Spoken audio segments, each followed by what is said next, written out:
In 2019, big bushfires impacted through the Cuddly Creek area and impacted Loberthal, Charleston, Woodside, Harrogate and the surrounding areas. Most of us hadn't been through a big bushfire in the community sense for a number of years, and that led us to go through and apply for grants with a number of different state and local and federal agencies. And so the Preparing Australian Communities grant has enabled us to put a halo system, which is basically a deluge system around the hall.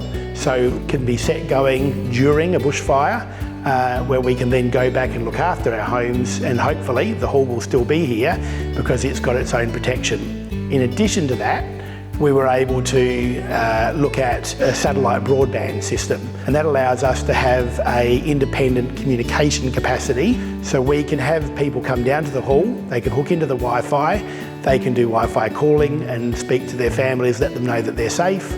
And importantly, it also gives us a capacity locally to be able to get intelligence on what's happening in the outside world, particularly if we can't get out and talk to anyone. There's a lot of people in our community that comment on the facilities we've got here, and they appreciate what the advantage it is to our community if there is a disaster. We're so much more capable of looking after people, and also of the hall being safe itself. It's wonderful having capabilities, but at the end of the day, it is actually about making sure that we can provide what people need. So what we did last year was we ran an emergency response exercise. We invited a number of people from the community to come down and run through a scenario with us.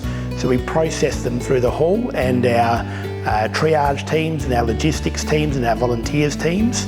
We had a number of people who came down to the centre who didn't know each other in the past, so for them being able to come down and understand what our capabilities are was really important. And we know that local communities, not only do they respond better, but they recover better when they actually can look after themselves and provide for themselves in an emergency.